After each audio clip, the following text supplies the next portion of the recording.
studio.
Qu'est-ce que vous? Qu'est-ce que vous? Le son. Bla bla bla bla bla. 1, 2, 3, 4, 1, 2, 3, 4, 1, 2, 3, 4. 1, 2, 3, 4. Goedemiddag dames en heren, hartelijk welkom. C'est pas ouvert. C'est possible. Ouais. Quand il tape, c'est bon. C'est pas ouvert.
Good afternoon, and thank you for joining us. We'll start with a statement from the Secretary General, and then we'll have time for a few questions. Thank you, and good afternoon. This morning, the North Atlantic Council held consultations under Article 4 of the Washington Treaty. This followed a request from Estonia after their airspace was violated by 3 armed MiG-31 fighter jets on Friday, where NATO responded quickly and decisively. Following the meeting, allies issued a strong statement of solidarity and resolve. They condemned Russia's reckless actions, which are escalatory, risk miscalculation, and endanger lives. Allies affirmed yet again that our shared commitment to collective defense is unshakable. We do not want to see a continuation of this dangerous pattern by Russia, intentional or not, but we stand ready and willing to continue to defend every inch of Allied territory. Our posture on land, at sea and in the air is serving us well. Our pilots are doing precisely what they are trained to do when there is a potential risk of incursion. This is what we plan for, what we train for, and it works. General Krinkovic, NATO's Supreme Allied Commander, has the tools and authorities he needs to ensure our defense. And Eastern Sentry, which he and I launched earlier this month, adds further strength and flexibility to our posture along our eastern flank. And anywhere else we might need it. Allies also continue to exercise to ensure that we are ready for whatever threats we might face. Even now, the largest aircraft carrier in the world, the USS Gerald R. Ford, is in the neighborhood and exercising with allies across the continent, reinforcing our ability to operate together across domains and over distances. This long-planned defensive exercise, unrelated to current events, is highly relevant to our availability and ability to do what NATO was founded for, to deter and defend. This is what we will continue to do, with calm determination. And with that, I have time for a few questions. All right, let's start with AFP, here in the second row. Secretary General Olivier Beau from AFP, Agence France Presse. Good afternoon. Good afternoon. After what you said and after reading the statement issued by NATO today, does that mean that NATO is going now to shoot any manned or unmanned Russian aircraft which violates the alliance airspace? Will it be enough to deter Russia? I mean, the statement you just made, do you think it will be enough to deter Russia after this pattern we all see after 3 incidents? Well, the decisions on whether to engage intruding aircraft, such as firing upon them, are of course taken in real time, are always based on available intelligence regarding the threat posed by the aircraft, including questions we have to answer like intent, armament, and potential risk to Allied forces, civilians or infrastructure. And as I said, SACEUR, our Supreme Allied Commander, has the overall prerogative and responsibility and also all the possibilities. In the latest airspace violation we discussed today in Estonia, NATO forces promptly intercepted and escorted the aircraft without escalation, as no immediate threat was assessed. All right, fourth row, all the way on the end.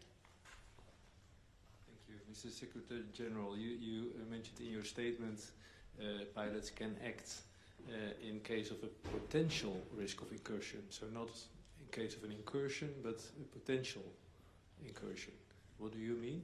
What I'm saying is that our military system works like this, that we will always assess the dangers, whether it is a direct threat to our overall defense, our posture, and that we will always act accordingly. But in this case, there was no immediate threat assessed. So what happened is that Swedish, Finnish and Italian aircraft were active to make sure that these 3 MiGs were moved out of Estonian airspace. We'll come to the center here in the second row. Hello, Joachim Clementi from Estonian Public Broadcasting. My question is, aren't we fundamentally addressing the wrong issue? As you said yourself, that in both cases, in Poland and in Estonia, NATO's air defense was effective, everything worked according to plan. So why, in terms of Eastern Century, are we then talking about strengthening our air defense? Isn't the fundamental question about why Russia even dares to, whether intentionally or not, to breach our airspace? Shouldn't we be moving assets to the eastern flank which pose a credible threat to Russia? I mean, we're a defensive alliance, but for deterrence to work, they have to believe that if they cross a line, we will also counterattack. So my question is quite simple, really. Is the alliance prepared to scare the Russians to make these things stop? Of course, but we always have to do that in a way that we assess the situation. And our air defenses did exactly what they are designed to do. Both in the case of Poland with the drones, as in the case of your country, Estonia, with these 3 MiGs. We reacted quickly and decisively. We brought together, as I said in my statement, about 10 days ago now, Eastern Sentry, which will help to basically strengthen even further our deterrence and defense on the eastern flank and also in other parts of NATO territory where necessary.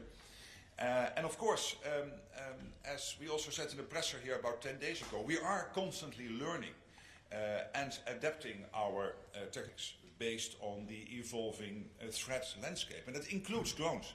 So one of the reasons why we launched Eastern Sentry is to make sure that these latest drone technologies, and that long term it is not sustainable to take down a, let's say, 1,000 or 2,000 costing drone by a 500,000 or $1 million costing missile, so that you need your drone interceptors also at the level we want it to be, is part of Eastern Sentry. And we're working very hard to make sure that also there we learn from, for example, Ukraine through JTAC, based in Poland. That is the joint NATO-Ukraine organization where we basically capture all the lessons from the war in Ukraine, but also through Pierre von Jay, who is leading our Supreme Allied Command transformation. And he works very well together and closely together with our Supreme Allied Commander Europe, General Krinkovic, to make sure that not only do we have the deterrence and defense on the eastern flank, but we also implement as quickly as possible these latest drone technologies. All right, on the right behind the cameras, please. Thank you. Ansgar Hase, German Press Agency, DPA. Secretary General. Yes, hello. How do you assess the influence of previous events, such as the destruction of the Nord Stream pipelines, on NATO's current decision-making? Would it be, in your view, easier to respond more decisively if events like this had not happened? Thank you. I don't understand the question, because when it comes, of course, to the critical undersea infrastructure in general, we launched Baltic Sentry. And Eastern Sentry, of course, is a separate activity now, bringing together many allies, but also taking all the lessons from Baltic Sentry, which was about, after the latest events happening on the 25th of December last year between Estonia and Finland. We brought together that activity, and why? Not only to make sure that we are able to track and trace and where necessary to intervene, but also to implement the latest technologies, including undersea drones, etc., including bringing together our best experts in both modes, so shape, but also our Allied Command transformation under the leadership of Pierre von Jay. And that's exactly what we are doing here with Eastern Sentry. So we are taking lessons from that, and we are implementing this with speed. Coming over to this side, Reuters in the third row, please. Thank you, Secretary General Andrew Gray from Reuters. Are you, as part of reviewing what happened the other day, going to look again at rules of engagement, or are you confident that they are fine as they stand? And following up a broader question, NATO, at the heart of NATO is the idea of deterrence. At the moment it seems like deterrence is not working because Russia is undertaking these incursions. So do you need to do anything more in order to make your deterrence more credible? Well, I think what the Russians saw is that we are willing indeed to defend every inch of our territory. It's exactly what happened in Poland when a Dutch F-35 shot down Russian drones. But also when it comes to Estonia, where thanks to the Finns and the Swedes and the Italians, we were able to escort these 3 MiG-31 out of Estonian airspace. And our message to the Russians is clear. We will defend every inch of Allied territory. We will make sure that we can always defend and deter where necessary. We are a defensive alliance, yes, but we are not naive. So we see what is happening, and whether it is intentional or not. If it is not intentional, then it is blatantly incompetence. Of course, even if it is incompetence, we still have to defend ourselves. The 4th row, the gentleman with his hand up there. 5th one in. Thank you very much. Antonio from Magali for Neue Zwischenzeitung. Hi, Secretary General. A question, sorry, I'm too close. Is it politically wise to invoke Article 4 now within a couple of days, twice? Because, of course, you are sending a signal to Russia, a signal of nervousness, maybe, and this will be listened like this in Russia, of course. And the more practical question about the incident in Estonia, what can you tell us about the Russian fighter jets, where they aren't actually in this moment? Thank you. Well, to begin with your first question, I think these 2 Article 4s are both warranted. And it had to do first with the impact of the drone threat to Poland. This was a multiple amount of drones, so it was different from some other incursions. So I think it was totally clear that the Polish government had to invoke Article 4, and I think it was very useful. And also here, when it comes to Estonia, last Friday, when you look at the location and the duration of the presence of these MiG-31 in Estonian airspace, I think it is absolutely warranted that we had this Article 4 consultation. But let me also make very clear that our Supreme Allied Commander has all the authorities he needs, that this alliance has all the capabilities it needs to, whenever the Russians, whether it is intentional or not, but blatantly, be it incompetence, but at least being reckless and being irresponsible, try to invade Allied airspace, NATO airspace, then we will react. They know, and we will defend ourselves. There's no doubt. The woman in the 2nd row. Thank you. Susana Frestas, IC Portugal. You were mentioning a promptly response from NATO, but don't you think that 12 minutes of MiG-31 flying around Estonian skies is too much? Was it that fast? And you say that if there's a direct threat, NATO will respond. Does it mean that in that case you can shut down whatever is needed, as my colleague from AFP asked? And if I may, regarding what happened in Denmark, do you see any connection with these threats in Romania, Estonia, and Poland? Is there a link with what happened in Romania? To your first question, we will always react with calm determination, because we have all the defensive systems in place to make sure that we can defend every inch of Allied territory. That's what we have shown, both in the Polish case as well as in the Estonian case. And I really commend the fighter jet pilots from Sweden, from Finland, and of course from Italy, in the Estonian case, but also Germany and Italy and the Dutch when it comes to the Polish situation a week ago, for acting so decisively and so quickly. But of course, to the second half of your first question, as I said before, the decisions on whether to engage intruding aircraft, including potentially firing upon them, will always be assessed based on all the elements I just mentioned. And as no immediate threat was assessed here in this case, shooting down the MiGs was not necessary.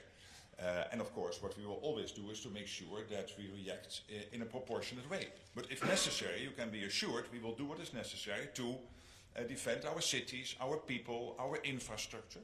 But this is how it works. So it doesn't mean that we will always immediately shoot down a plane.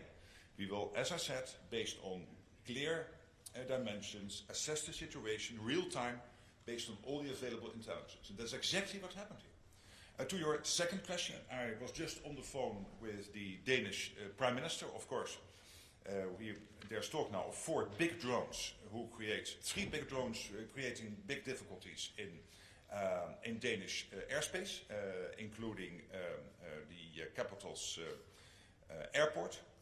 And the Danes are at this moment exactly assessing what happened to make sure what is behind this. We are in very close contact on this, so it is too early to answer your second question. All right, we have time for just a few more questions, and I know we have more than we'll have time to get to. It's Terry, please. Third row, wait for the mic. Thanks. Terry Schultz with DW. Just a couple follow-ups, because if you leave me too late, I get to follow up all of these questions. It's a warning. I know, exactly. I mean, you say that the system is working, but wouldn't you rather deter these flights from coming in? So wouldn't it work better if they never entered NATO airspace, if that's working? And how much pressure does it put on NATO now that Poland has said, you know what, we are going to shoot these down? Does that make the rest of the eastern flank, where NATO might not make the same decision in its own Eastern Sentry mission to do that, doesn't that perhaps make some of the other allies a bit more vulnerable if this kind of behavior is going to continue? And are you sure that's all you can say about Copenhagen? Thank you. Yes, on the second question, yes. And on your first question, I listened very carefully to Donald Tusk, the Polish Prime Minister, yesterday. And I think what he said is that if necessary, yes, we will shoot down the plane. And of course we already shot down Rome, if necessary. And this exactly comes back to what I just mentioned, that we will always assess the situation, assess the immediate threat the plane poses, and acting quickly and decisively is exactly what happened in these 2 cases. And I'm really proud of our fighter jet pilots doing this, and our commanders in contact with them, coordinating all these activities. Clearly, what the Russians are doing is not acceptable. If it is intentional or not, at least it is reckless. And it should stop, absolutely. And what they will see now, over the last couple of weeks, is that whatever happens, we are there. And it will not, as you have seen in the next statement, detract us from supporting Ukraine, if that is what they might be thinking they could achieve. I don't know what is in their minds. If it was intentional, again, we are still assessing that. We will also keep on supporting Ukraine with even more vigor and more determination. Okay, 4th row.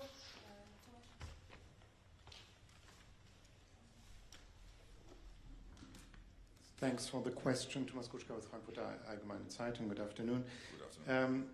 There was also Polish Foreign Minister Radosław Sikorski, who yesterday night at the UN Security Council warned Russia that Poland would shoot down any aircraft or missile entering, I quote now, our space without permission, deliberately or by mistake, which is in clear contradiction to what you just said about intentional and non-intentional patterns of behavior. Can you please clarify, does Poland have the right to do this on their own, or are they bound by common rules of engagement for all NATO allies? Thank you. I just commented on the Polish Prime Minister, and I would like to leave it at that because I cannot comment on every official in NATO territory because there are so many. Thank you so much. He didn't, by the way, Polish Prime Minister, I just checked his quotes, did not say if necessary. He just said there may be incidents which are not clear, but he did not say if necessary. No, I'm not saying that he literally said that, but we all agree that when there is an incursion, when that takes place, we have to act decisively and quickly, exactly as we have done in the Polish case, in the Estonian case, and there have been other cases in Latvia, Lithuania, in Norway, in Finland. We always act decisively and quickly and always assess the threat levels and make sure that if there is an immediate threat, of course, we will not hesitate to do what is necessary to protect our cities, our people, our infrastructure. Okay, final question.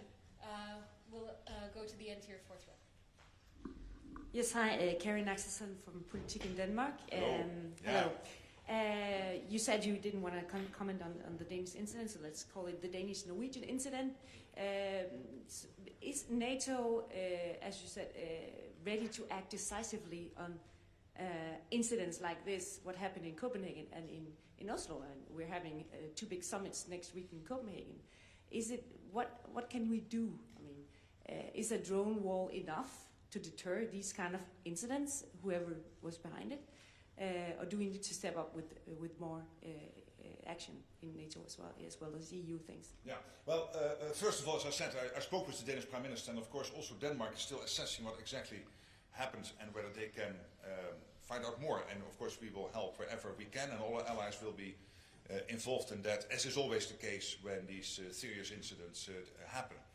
To your more general question also about next week's meetings in Copenhagen, I think of the European Council and of the European political community, but also more generally when it comes to defending our airspace of NATO. As I said, and I think the Estonian and Polish case are proof of this. We will act decisively and quickly. We have. The system worked.